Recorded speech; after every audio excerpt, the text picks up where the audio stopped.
Esse é o primeiro vídeo do nosso capítulo 5 de mudança de fase, também conhecido como o capítulo de problemas de fronteira móvel. Ele apresenta algumas soluções para problemas em solidificação e fusão, principalmente de substâncias puras. Tá? Nós não vamos lidar com misturas aqui, né?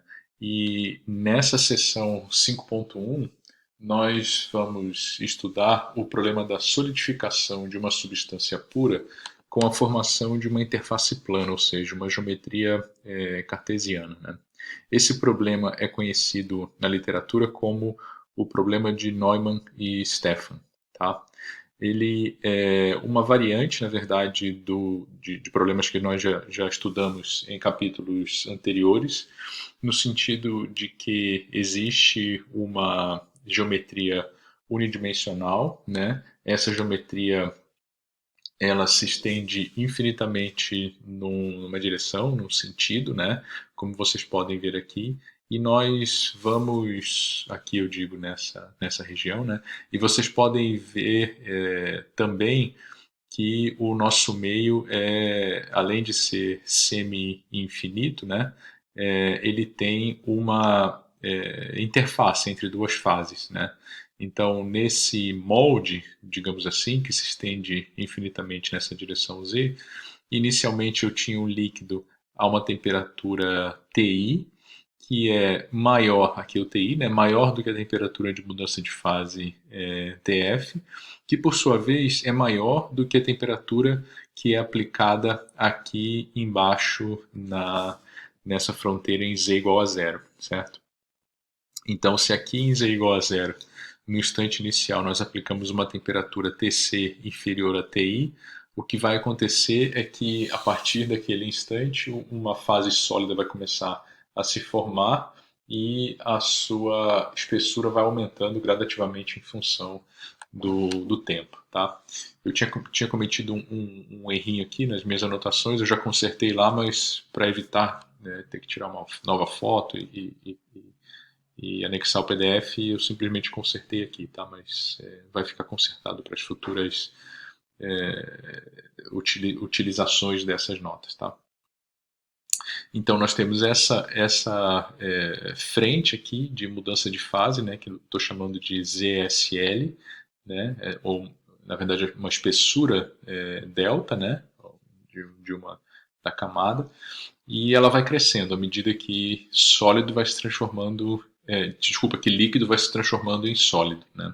Então essa frente de solidificação vai avançando. Se nós plotarmos perfis de temperatura, né, nós temos aqui as temperaturas embaixo, aqui no eixo Y, né, no eixo vertical nós temos a direção Z e os perfis de temperatura, Tc inferior a Tf, né, temperatura da interface, que é inferior ao Ti, que era a temperatura lá inicial do líquido, certo? Aqui a continuidade de temperaturas, né? Porém não há continuidade de gradientes. Isso é porque a priori as condutividades térmicas das fases sólido e líquido não são iguais, né? E ainda há o calor latente ali na interface, certo? Entalpia de mudança de fase. Então, os gradientes de temperatura não vão ser contínuos, tá? E o que a gente quer calcular aqui nesse problema, a temperatura no sólido, a temperatura no líquido, a posição da interface sólido-líquido em função do tempo e também o calor que é retirado, removido aqui nessa fronteira Z igual a zero, certo? Tá?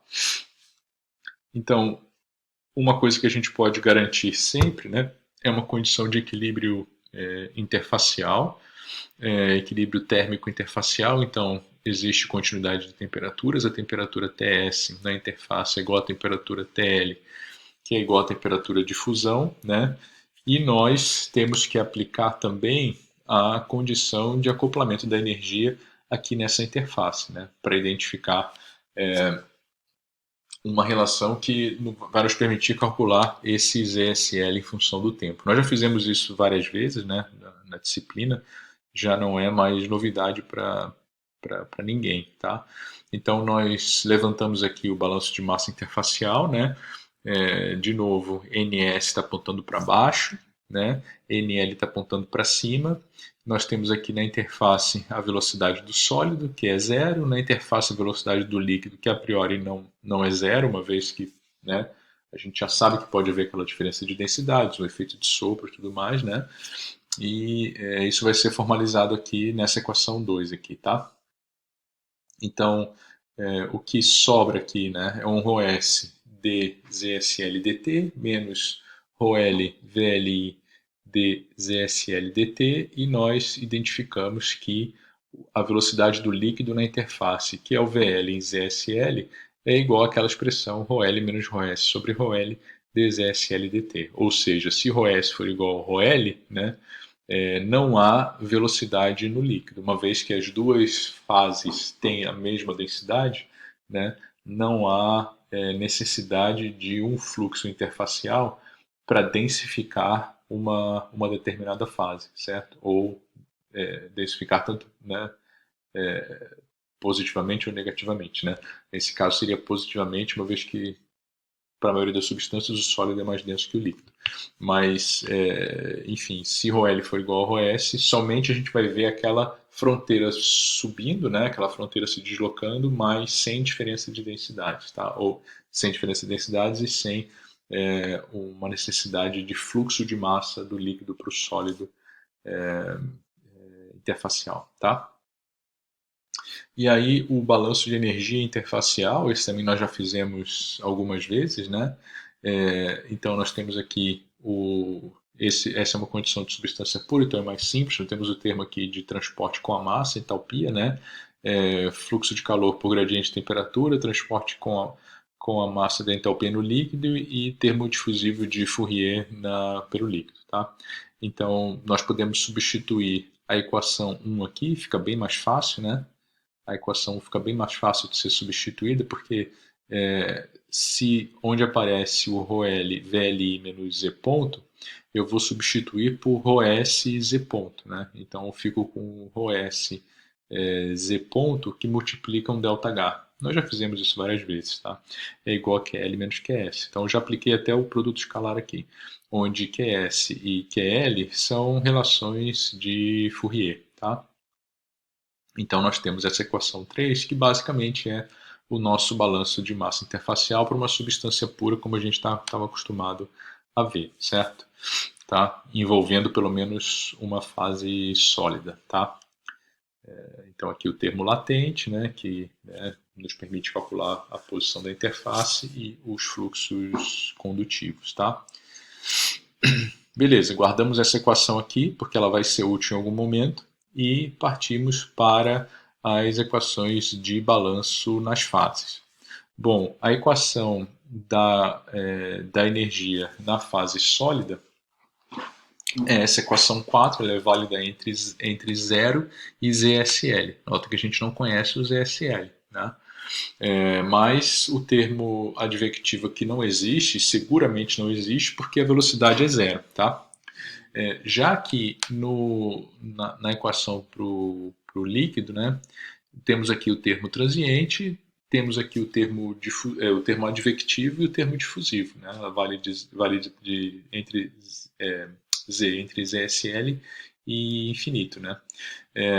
Então esse termo aqui existe porque, né, a rigor, a menos que ρl seja igual a ρs, porque nada foi dito ainda com relação a isso, vai existir uma velocidade na fase líquida, certo?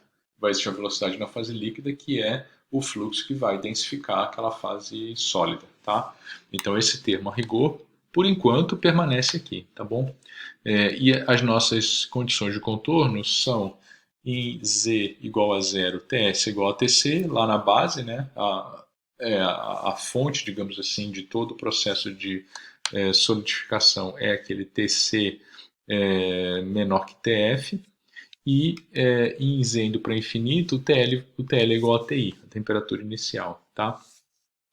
Então, aí tá certo, né?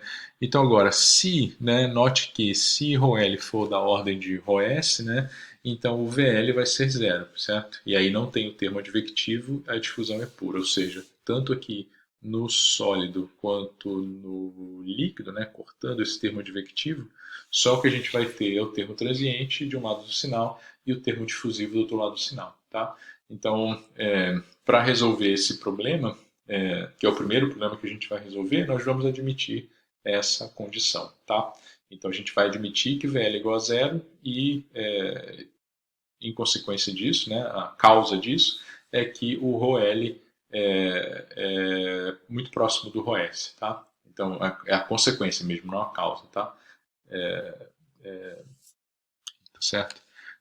O ρL ser igual ao ρS, por consequência, o VL é próximo de zero. Tá? Então, agora a gente parte para resolver esse problema. Né? E aí notamos que no meio semi-infinito, né, nós já havíamos notado, não há descontinuidade de temperaturas. Nós temos descontinuidade de gradientes, né, em função do balanço interfacial, e temos descontinuidade também de propriedades físicas, certo? Tudo bem que o ρS pode ser próximo do ρL, mas nada significa, por exemplo, que a condutividade térmica seja a mesma também, tá? Mas o fato é que existe continuidade de temperaturas, né? E o meio é semi-infinito. Então a gente tenta, né? A gente tenta uma solução por similaridade, né? Usando como a variável similar eta, né?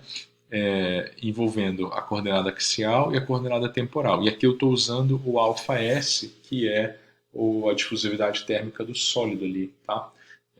Para determinar a escala de tempo difusiva, tá? É porque é a fase que está em contato com a parede, né? Tá? É a fase que vai crescer, digamos assim, então faz sentido usar o αS, tá? E aí, claro, uma vez que o ZSL não deixa de ser uma coordenada Z, né? No momento em que eu crio uma variável eta, eu crio também, que é digamos, um Z adimensional, eu crio também uma variável ETSL, que é um ZSL adimensional, tá?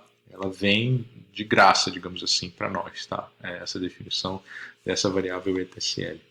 E aí, para resolver esse problema, né? Agora eu transformo as equações governantes, assim como o balanço de massa interfacial, desculpa, o balanço de energia interfacial e as condições de contorno, eu as transformo para o domínio do eta, certo? Para o domínio da variável de similaridade. Eles vão sair do domínio tempo e espaço, né? E vão passar para o domínio do eta, tá? Ok? Então, ao fazer isso, né, e a gente já fez isso em vários problemas, né, principalmente do capítulo anterior, né, no problema do Boltzmann e no problema da célula de Arnold, a gente faz essa substituição, tá? E é isso que vai ser feito agora. Eu vou só terminar aqui o clipe e voltar no outro clipe por causa do tempo, tá, pessoal? Então, já tem sequência aqui.